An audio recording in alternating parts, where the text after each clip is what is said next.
Pozdravljeni! V mojem zadnjem videu sem med drugim govorila o tem, kako nas bolj kot sami travmatični dogodki, ki se nam zgodijo, zaznamuje to, kako jih mi notranje dojamemo in kasneje podoživljamo. Govorimo o spominih, ki jih v Fast RFT-ju obravnavamo kot gradnike naših problemov. Večina ljudi tega sicer ne ve, vendar tako kot pri računalniku enostavno in z lahkoto spreminjamo in brišemo datoteke, tako lahko tudi spomine in prepričanja, ki so vezana nanje, hitro in z lahkoto spremenimo. Pri spominih je zanimivo to, da kadarkoli se spomnimo neke izkušnje, jo naši možgani vsakič znova ponovno ustvarijo in nikoli ni ista.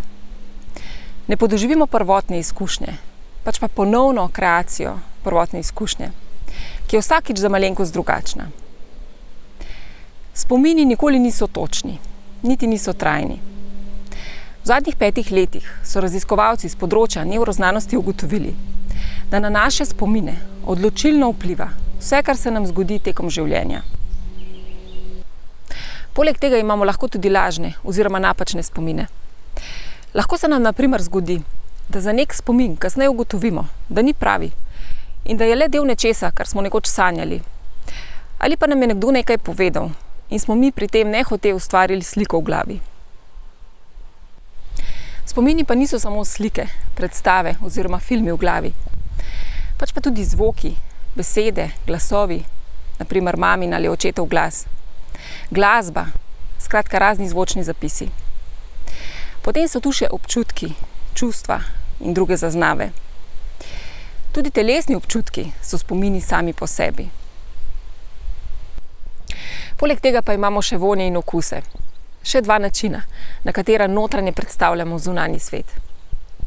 Vonji in okusi sprožajo spomine predvsem na otroštvo, saj otroci še ne obvladajo jezika, so pa zato aktivna vsa njihova druga čutila, ki jim pomagajo shranjevati občutja. Pravijo, da čas zaceli vse rane, vendar žal temu ni tako. Mnoge rane se odpirajo znova in znova, kar lahko traja dolga leta, lahko pa tudi do konca življenja. Če jih ignoriramo, ne bodo kar čudežno izginile. Pač pa se čustvena bolečina iz travmatičnih izkušenj nabira in potem preko telesne, fizične bolečine in pogosto bolezni kliče po pozornosti in prihaja na površje.